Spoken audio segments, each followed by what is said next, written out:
My name is Jim Hegarty. I'm the president and CEO of the Regional Better Business Bureau, headquartered here in Omaha. We serve the entire state of Nebraska. We serve the Great Plains of Kansas, also South Dakota and western Iowa. We've invited you here today to provide you with a study that the Better Business Bureau has been involved in over the last 3 months. It is a very deep level investigation into a very pervasive scam regarding the online sale of puppies. We have today with us Mark Langan, Vice President of Field Operations with the Nebraska Humane Society. We also have Bob Downey, President and CEO of the Capital Humane Society in Lincoln. We have Rick Bielik with the Omaha Police Department. And we also have local victims that will be available for you to do Q&A with when we're done with our comments. The bottom line with this study is that it reveals that, really in a startling way, that nearly 80% of the paid ads that you will see online if you do a Google search for a pet are believed to be at any given time fictitious and set up by fraudsters who primarily reside in Cameroon, West Africa. So people that are searching for Yorkies or Boxers or Golden Doodles or whatever it might be, when they do their online search, it's very likely if they click on one of the paid ads in Google, they're going to be led to a fictitious site. This is not just a local problem, this is a national and international problem that also has local impact, as you'll learn later. The way that the scam works is that people click on these links believing that they're connecting with legitimate kennels here in the United States, when in fact, when they do so, in many cases, they're connecting with scammers that reside offshore. They're led to believe that the puppies that they're interested in are available. They are asked to pay, in some cases, deposits. They're then notified that the puppies are available to be shipped. And then they're asked, in many cases, to pay full price for the animals up front. And normally, when these deals are being operated by scammers in Cameroon, they are advised to make their payments through wire transfers, usually at Western Union or MoneyGram. So once the puppies are paid for, the victims are notified that their puppies are going to be shipped, and then they will often be contacted by a shipping company that is also operated by the same fictitious group, notifying them that their puppies may need to be shipped in a temperature-controlled shipping container, which obviously may involve a cost somewhere between $500 and $1,000. They're told that their puppy can't be shipped without insurance, so they may be asked to make an additional payment of $500 to $750. And then once they believe that their puppies have been shipped and they've now made all of these payments, they may be called by what they believe is an airport in, you name the city, United States, telling them that their pet has been quarantined and that they won't be able to complete the shipment until their pet has been visited by a veterinarian, which will involve another payment. So in some cases, as you can imagine, victims are out thousands and thousands of dollars, but the losses often are between $500 and $1,000. This scam is extremely pervasive. Tens of thousands of victims across the United States. This study and investigation was led by Steve Baker, who is he's the former director of the Federal Trade Commission Midwest, in cooperation with 5 different Better Business Bureaus located in San Francisco, Chicago, Dallas, St. Louis, and Omaha. Investigators in all of our offices cooperated consistently with Mr. Baker to reveal details of local victims and local impact. This press conference today is being held simultaneously with press conferences that are occurring right now in San Francisco, in Dallas, in St. Louis, and Chicago. Our hope is that by revealing the details of this very underreported crime, we can begin to raise the awareness among consumers across the country that if they are going to make a decision to search for a pet online, they need to be extremely cautious. We obviously believe that there are a lot of local options for people who are looking for pets, and we certainly would encourage them to deal locally, to obviously visit their shelters, their humane societies, and look at all of those options as well. But if their choice is to go online, they obviously need to be extremely cautious, as the study reveals. So at this time, what I would like to do is introduce Mark Langan. Mark is Vice President of Field Operations for the Nebraska Humane Society. And after Mark makes his comments, Bob Downey from the Capital Humane Society in Lincoln will come up, and then Officer Bielik, and then we'll open it up for any Q&A that you may have regarding the study. So Mark. Thank you, Joe. Thank you very much. My name is Mark Langan, Vice President of Field Operations for the Nebraska Humane Society. We do deal routinely with people calling us in regards to fraudulent puppy sales on the internet. We advise them to immediately contact law enforcement, because that is a criminal violation. Law enforcement should also investigate. One of the main problems that we deal with is fraudulent sales of puppies through breeders in the state of Nebraska area, Iowa and Kansas. These people set up websites. Customers contact them with the intent to buy a healthy puppy. They then meet the customer in parking lots, and the dog that shows up is not the dog that was represented on the website. Many times the price changes in that parking lot, and there's heavy-handed techniques from the breeder to the customer in order for the purchase to be made. So the cardinal rule that we utilize at the Nebraska Humane Society is if you want to order a dog through a local breeder, make sure that breeder allows you to come on their property, meet you there so you can see what type of operation it is. If they refuse to allow you to come on your property, that's probably a red flag that that's a good breeder to stay away from. And this rule has worked very well for us in the past with people that we have talked to. Jim did have an excellent point. You know, I work for the Nebraska Humane Society. We have the Capital Humane Society here today. Any dog that you adopt from a local shelter has been vetted both medically and temperament-wise, so you know what you're getting when you buy it. So we stress that if you are looking for a dog, contact your local shelter, because besides saving the life of the dog that you adopt, you're also opening up space for another dog to enter the kennel where that dog came from, so you're saving 2 lives instead of 1 when you adopt from a local shelter. Anybody have any questions for me at all? Okay, thank you very much. Thanks, Mark. Bob.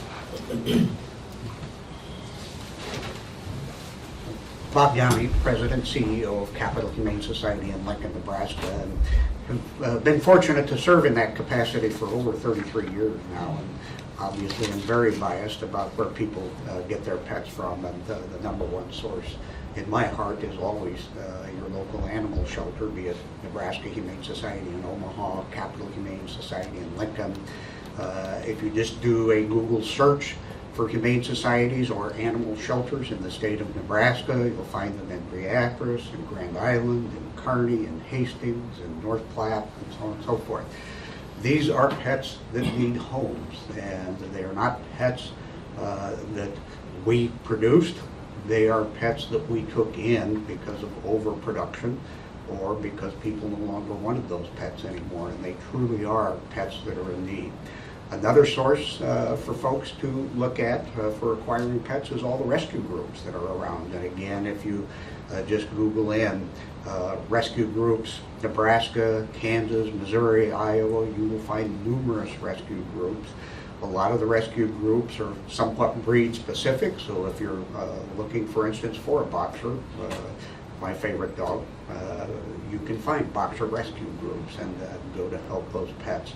I would reiterate what Mark said about if you go to a breeder that's going to allow you to come to their property so that you can see the conditions that the mother of the pet lives under, that the pet itself, the puppy, lives under. Educate yourself before you go look.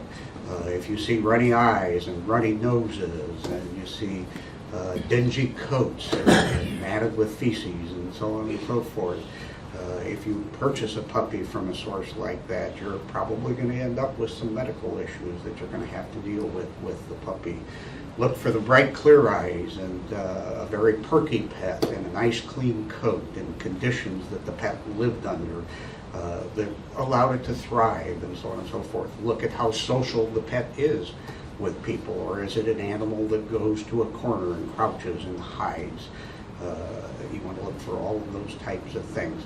One point I'd like to bring up that I think is a really sad point in this internet scamming of puppy purchases is when children get involved in the situation. And somebody goes out and does a search and puts down their deposit for a puppy they're going to buy on the internet, and then they show the children that might be within the household. Imagine the disappointment that is ultimately going to evolve out of that situation when the children can no longer have that puppy that they were shown would soon be theirs. And so be very, very careful. Thanks, Bob. Rick?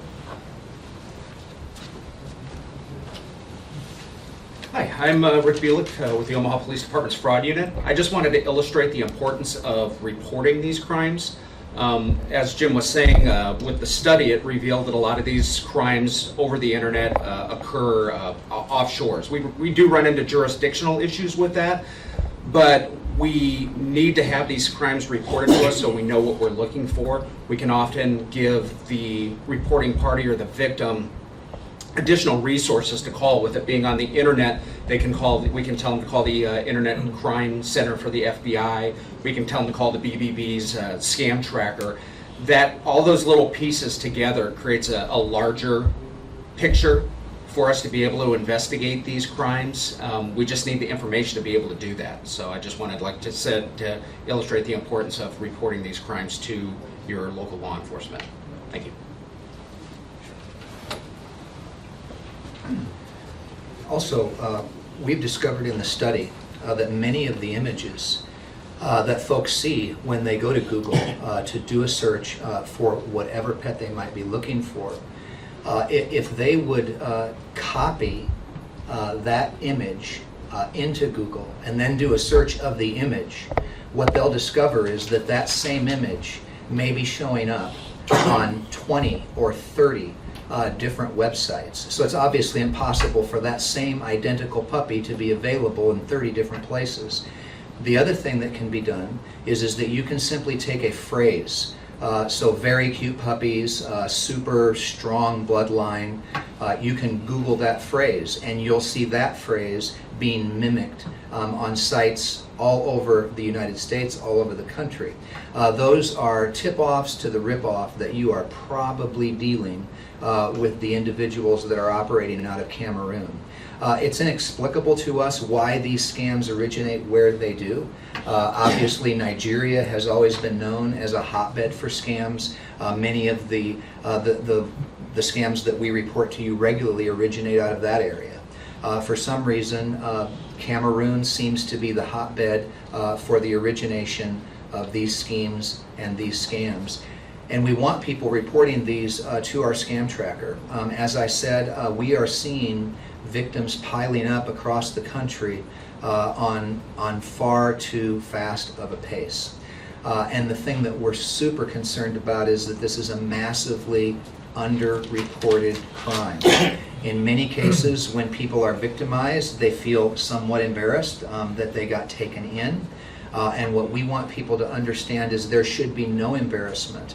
These are very, very sophisticated operations, and they can draw anybody in. Just about anybody is susceptible to this kind of crime. So we do have victims here. We have Judy and Phil Stroy. And Judy and Phil were looking to replace their beagle pup, who they lost recently. And so they obviously, like so many Americans do, began their search online to replace their beloved beagle. We also have Lehong Zhang here, whose family were looking for huskies. Is that correct? And obviously got connected with sites that were being operated from our friends in Cameroon. And so consequently, the monies that they paid and the hope that their families had that their beloved pets would be arriving were dashed when they eventually cried uncle when they realized that they were dealing with some pretty bad guys. So I would like to open the floor for questions for any of our officials, for myself, or for our victims at this time. Jim, how many? Jake, and if you would, just identify yourself and who you represent. Jake Wozakowski with 3 News Now. Jim, how many calls have you guys received on these sort of scams, or locally, how many investigations have you guys had on this sort of scam?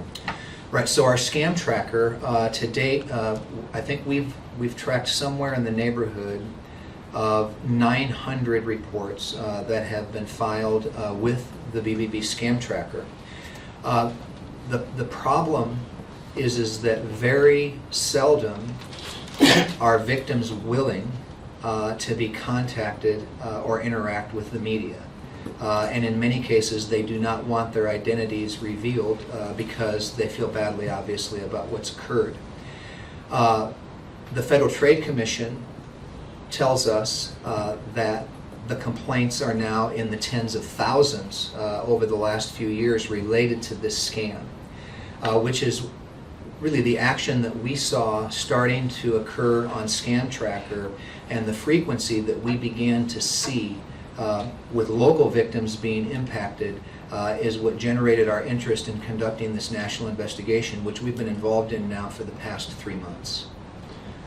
Are most of them coming from just kind of Google searches, or are they on Facebook searches, things along those lines, or where are the scams originating? I would say the lion's share are through Google searches, although these fraudulent pet scams do advertise in multiple venues. They may use traditional newspaper, they may use Craigslist, they may use Facebook. These are very sophisticated, organized crime groups. They're very well funded, so they may place ads in multiple venues. Do we have any questions for our victims? Tom? Do you guys want to come up to the microphone? Would you like to speak? Yeah. About your experience, Judy?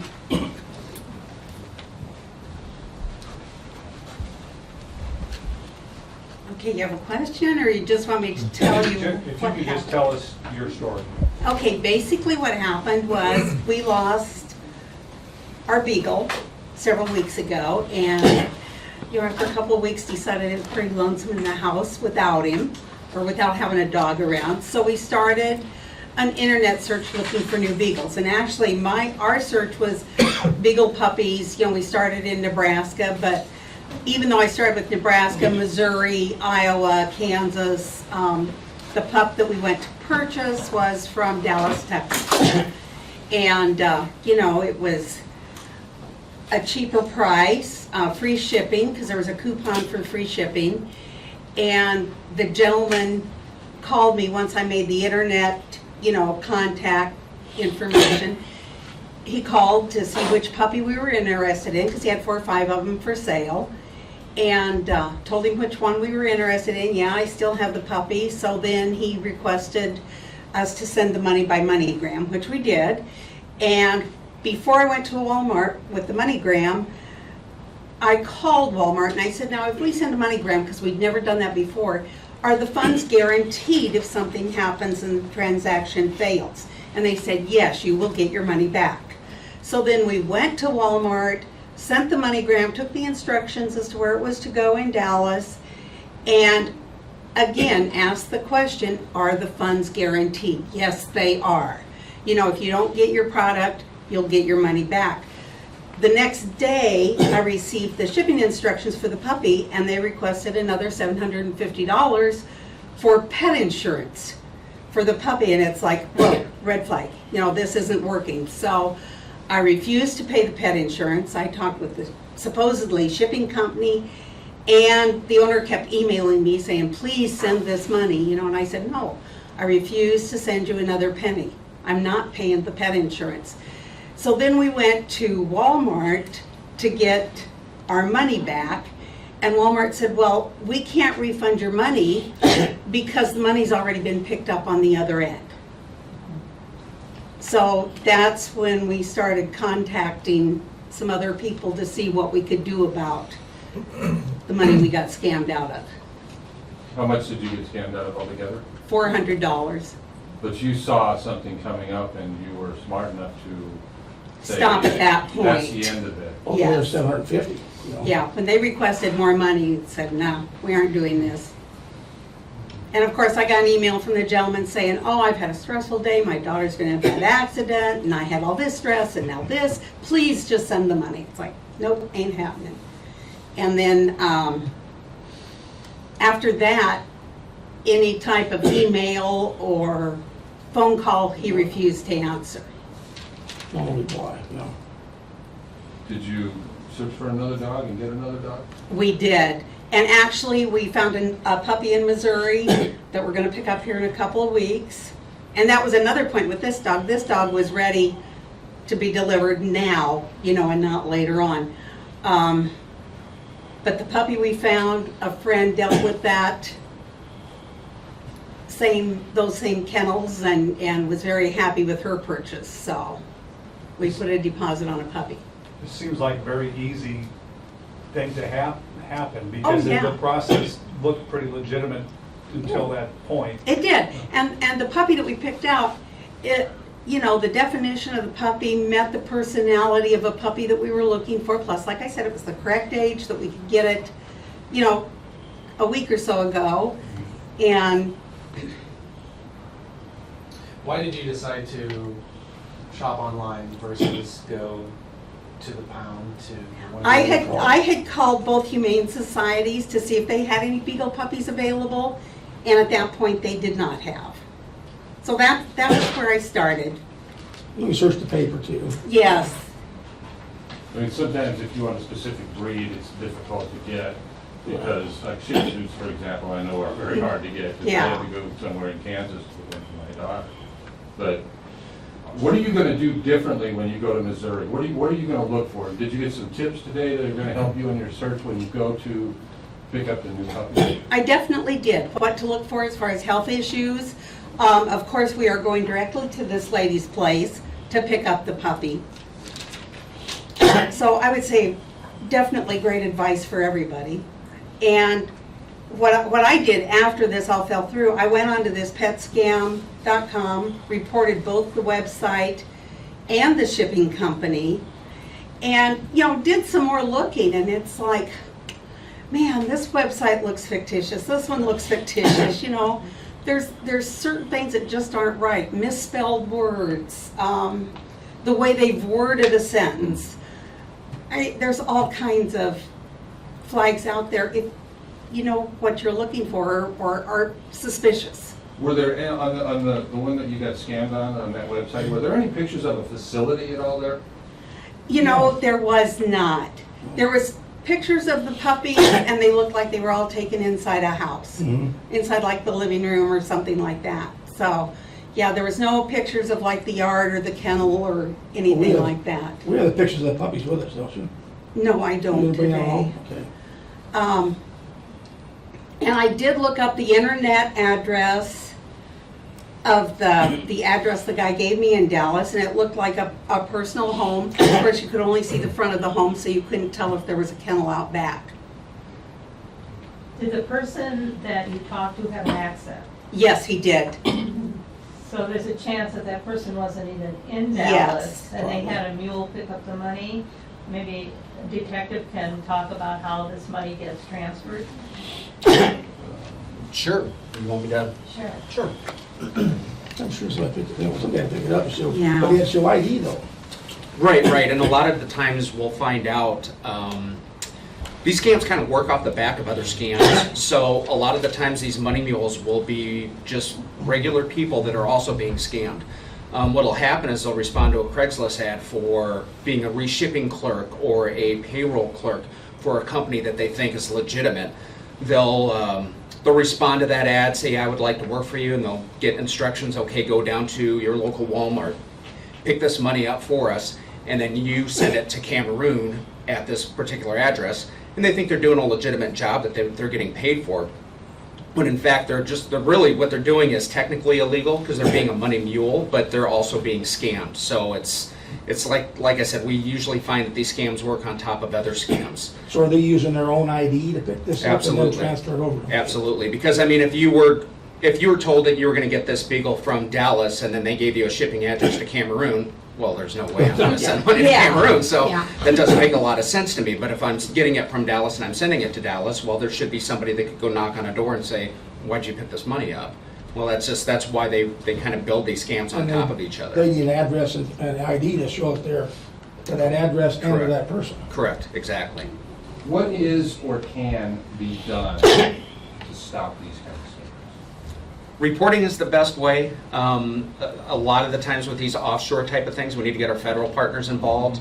That's where the Internet Crime Center, the BBB's scam tracker, that's why they're so important, and that's why reporting it is so important, because there's other people that are looking at the bigger picture, and hopefully, plus I just think education is kind of the best bet. I mean, I've worked with the BBB for a couple of years now on doing presentations and getting the word out on these type of crimes, and if people are aware of it, you know, hopefully it'll send up those red flags and they'll go, you know what, I remember seeing that on the news. I better not jump on this. I better go to the Humane Society and get a dog that desperately needs a home. So, yeah, just getting the word out, I think, is the best bet. What about the transfer people like Walmart's?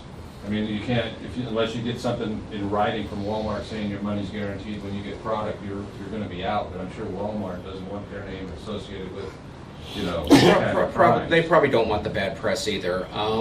You know, the squeaky wheel gets the grease sometimes, and sometimes rules need to be changed and businesses need to be held accountable.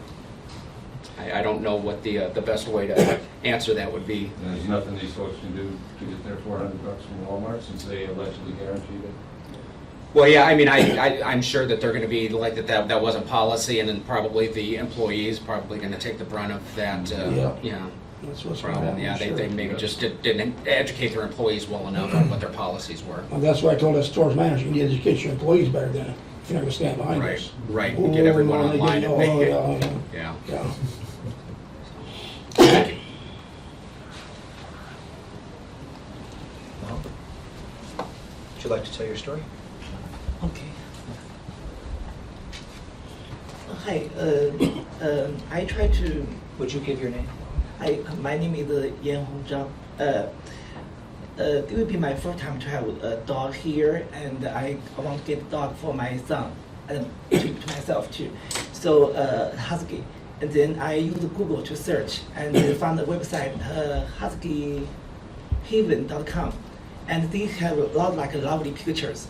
They are so adorable. So I picked 2 pictures to then I contact them by email. No reply the first day. Then the next day I called them. No reply.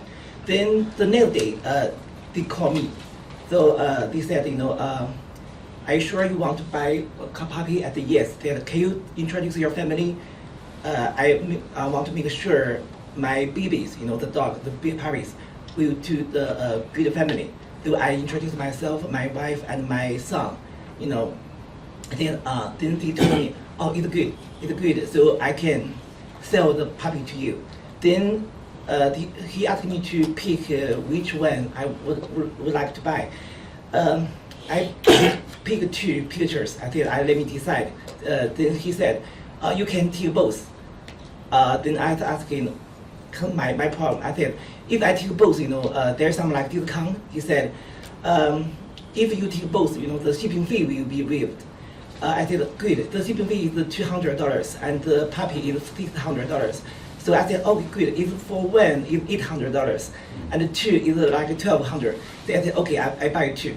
So then he didn't give me reply immediately. Then like 2 days later, and he told me, I'm sorry, what else?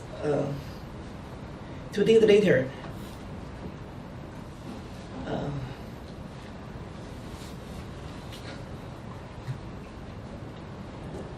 okay, I think he sent you some certification. Yes, certification. Okay, so like, no. They like okay, not 2 days later. That he on the same day he asked me to send the money. I said how I could have paid you. He said like MoneyGram or West Union. I said can I pay credit card? He said no. I don't take credit card.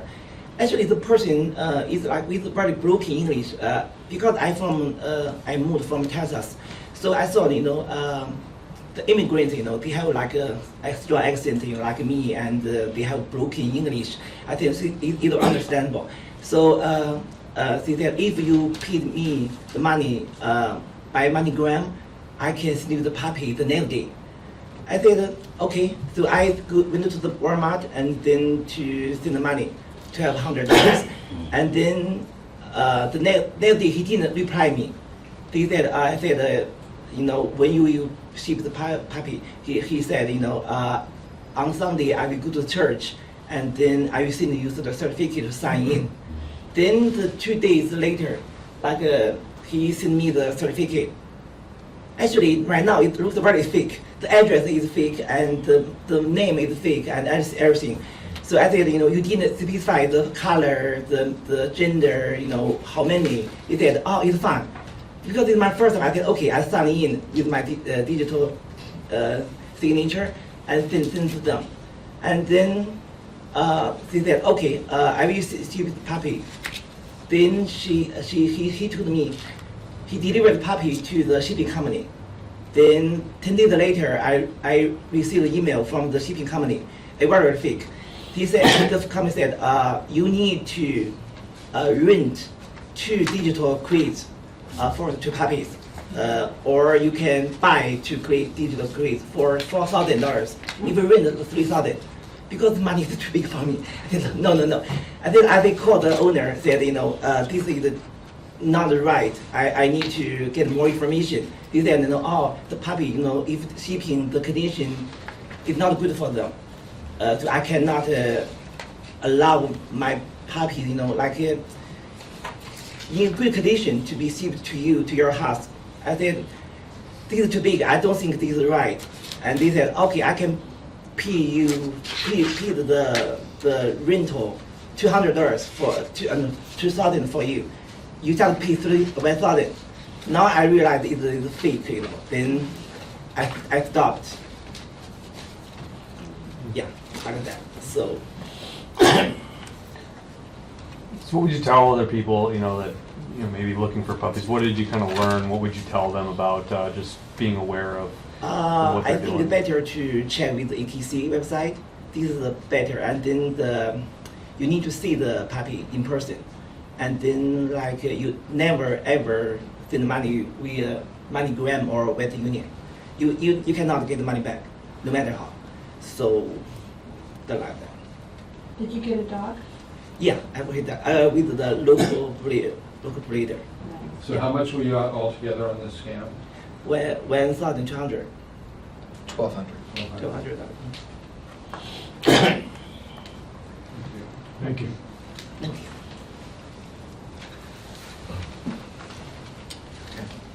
Any other questions? Okay, thanks a lot for coming, everyone.